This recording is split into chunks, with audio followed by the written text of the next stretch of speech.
to the law the people. Di tengah maraknya tokoh-tokoh pahlawan superhero dari DC maupun Marvel, ternyata Indonesia juga mempunyai beberapa tokoh hero, khususnya tokoh hero pendekar khas Indonesia.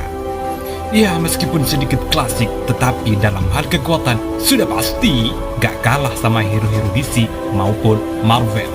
Dan inilah 7 hero pendekar dari Indonesia yang sangat melegenda versi 7D. Watch out! 1, 2, 3, do it!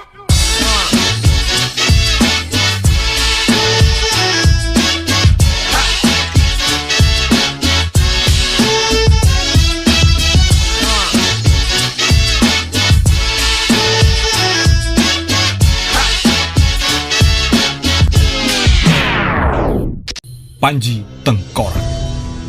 Panji Tengkorak adalah karakter komik klasik bergenre petualangan karya komikus Hans Jaladara yang rilis di tahun 1960-an.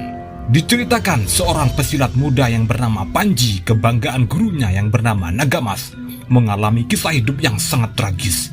Istri Panji dibunuh oleh pendekar silat hitam misterius yang diduga sedang mencari kitab ilmu hitam warisan almarhum gurunya. Panji pun bertekad untuk mencari pembunuh istrinya yang misterius itu. Selama perjalanan, Panji terus diuji oleh wanita-wanita yang tertarik hanya pada ketampanan wajahnya, bukan hatinya. Hal ini sangat berbeda di dunia saya, di mana wanita-wanita di dunia saya itu kebanyakan murni cinta dan murni pure tertarik karena hatinya, bukan karena wajah, harta, maupun kedudukannya. Namun, ada satu wanita yang membuat Panji kembali jatuh hati, yaitu Mariani. Cintanya terhadap Mariani kembali diuji ketika Panji terseret ke masa lalunya yang kelam. Dalam pengembaraannya, Panji terus menyamar sebagai pengemis dengan topeng tengkorak yang menyeramkan, sehingga dunia persilatan mengenalnya sebagai Panji Tengkorak. Jaka Sembung. Jaka Sembung adalah tokoh komik fiksi yang diciptakan oleh komikus Jair Warni yang berjudul Bajing Ireng pada tahun 1968. Nama asli dari Jaka Sembung adalah Parmin, seorang pendekar silat asal Kandang Haur yang berjuang melawan kolonialisme di era VOC pada abad ke-17. Namaku Parmin. Orang-orang menyebutku Jaka Sembung. Dia disebut Jaka Sembung karena dia berguru dengan perguruan silat di Gunung Sembung. Jaka Sembung banyak menolong rakyat dari kekejaman Belanda, di mana hal itu membuat pihak Belanda menjadi geram dan ingin menangkapnya. Tetapi karena keahliannya dalam menggunakan silat, Belanda sulit untuk menangkapnya. Bahkan saking sulitnya untuk menangkap Jaka Sembung, pihak Belanda sampai menyewa pendekar bayaran untuk menangkapnya. Jaka Sembung bersama kekasihnya Roijah atau si Bajing Ireng dan juga pendekar-pendekar silat rekan seperjuangannya dari segala penjuru Nusantara berjuang bersama-sama saling bahu-membahu dalam melawan pasukan VOC. Brahma Kumbara. Brahma Kumbara adalah seorang pendekar yang menguasai berbagai ilmu kesaktian. Brahma secara darah masih keturunan Raja Madangkara.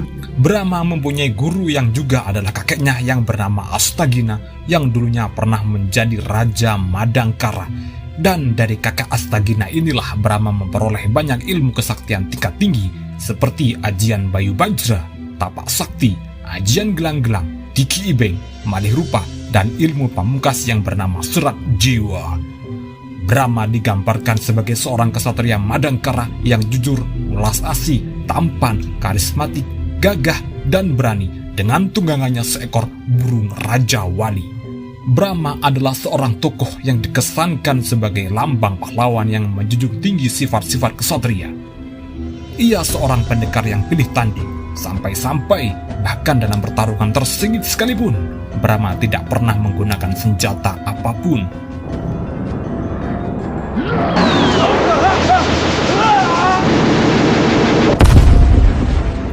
Sembara. Sembara adalah karakter utama dalam kisah misteri Gunung Merapi atau yang sering dikenal sebagai Mak Lampir. Ia digambarkan sebagai golongan aliran putih yang berusaha melawan aliran hitam yang dipimpin oleh nenek sihir yaitu Mak Lampir. Sembara merupakan salah satu keturunan Kiai Ageng Prayogo, musuh bebuyutan dari Mak Lampir yang sangat dia benci. Diceritakan Sembara merupakan murid Kiai Jabat dan Nyai Bidara, musuh dari Mak Lampir yang tanpa sengaja menyerap setengah ilmu Mak Lampir dan membuat dia menjadi pendekar yang sangat tangguh dengan ilmu yang sangat tinggi. Aku Sembara, murid Kiai Jabat yang akan menghancurkan Mak Lampir. Sembara juga mempunyai senjata yang sangat sakti dan juga dahsyat yang sangat ditakuti oleh Mak Lampir, yaitu Cemeti Amar Rasuli. Cemeti Amar Rasuli adalah sebuah cambuk gaib yang memiliki kemampuan yang sangat menakjubkan. Salah satunya bisa membelah tanah dengan sekali cambuk. Senjata ini mampu mengalahkan siluman-siluman jahat yang berani melawannya. Dan tak hanya melawan Mak Lampir, Sembara di dalam kisah misteri Gunung Merapi juga diceritakan berjuang melawan penjajahan Belanda bersama para kiai. Wiro Sableng.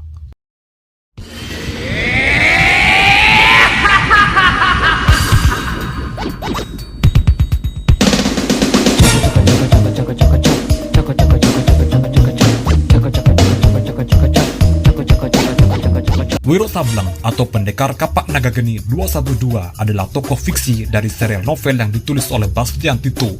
Nama asli dari Wiro adalah Wira Saksana yang sejak bayi telah digembleng oleh gurunya yang terkenal di dunia persilatan dengan nama Sinto Gendeng.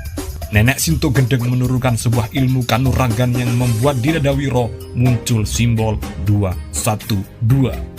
Di mana ketika Wiro Sableng dalam kondisi terdesak, dirinya dapat mengeluarkan sebuah kapak sakti bernama Kapak Maut Naga Geni 212 yang sangat dahsyat sekali kesaktiannya. Penurunan ilmu tersebut juga membuat tubuh Wiro Sableng menjadi semakin kuat. Nama Wiro Sableng sendiri ia dapatkan karena dirinya sering bertingkah lucu dan suka bercanda bahkan ketika bertaruh dengan lawannya.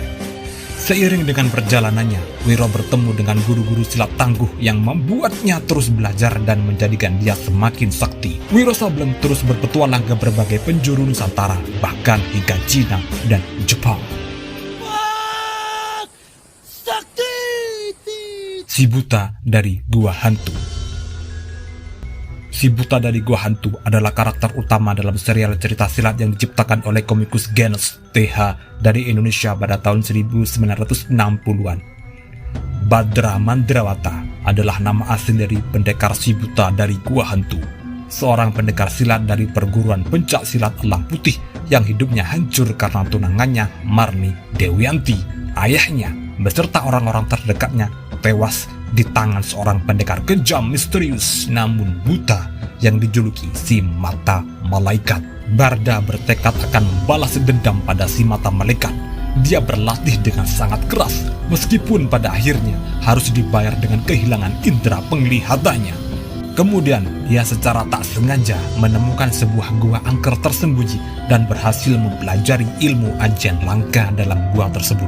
Setelah muncul dari pengasingan dalam gua angker tersebut, Barda dihadapkan dengan kenyataan bahwa kekasihnya, Marni, ternyata masih hidup, namun sudah menjadi istri seorang.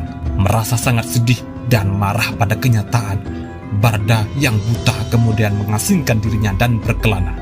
Sehingga kemudian dia dikenal dengan julukan Si Buta dari Gua Hantu. Bersama sahabat monyetnya yang setia, Wanara atau Kliwon, Si Buta atau Badra Mandrawata berkelana membasmi kebatilan dan kejahatan serta membantu orang-orang yang lemah dan tertindas di seluruh penjuru Nusantara sekaligus mencari kedamaian dalam hatinya.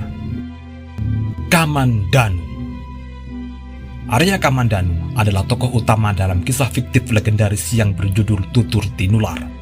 Dalam kisah sandiwara tersebut, Arya Kamandanu digambarkan sebagai sosok pemuda yang sangat ahli dalam olah ilmu kanuragan.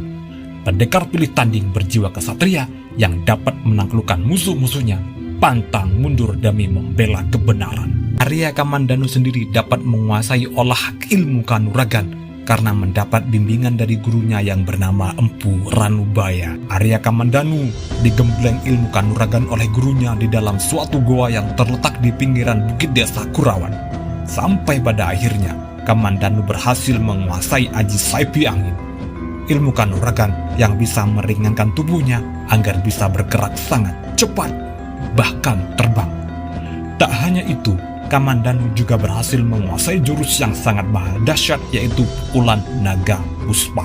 Dalam setiap petualangannya, Arya Kamandanu selalu ditemani oleh pedang pusaka bernama Pedang Naga Puspa, ciptaan gurunya, Empu Ranubaya. Pedang Naga Puspa ini begitu dahsyat kekuatannya.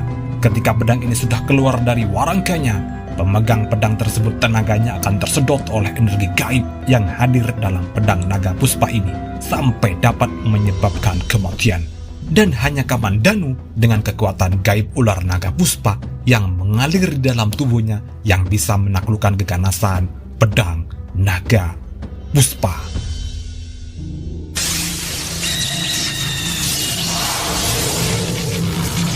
Baiklah, The People, itulah tadi beberapa hero pendekar yang sangat luar biasa dari Indonesia, yang sebenarnya tidak hanya 7 tetapi lebih, seperti Angling Dharma, Damar Wulan, Prabu Siliwangi, Jaka Tingkir, Si Pitung, dan banyak lagi yang lainnya. Coba bayangkan, bagaimana jika mereka bergabung dan membentuk satu tim? Apa nggak ketar-ketir itu Justice League sama Avengers? Ayo, Dan The People, silakan komen di bawah. Siapa pendekar favorit Anda? Barangkali ada yang perlu saya tahu, pendekar mana favorit Anda. Dan oke, sekian dulu video dari saya. Mohon maaf atas segala kesalahan. Thank you and bye-bye.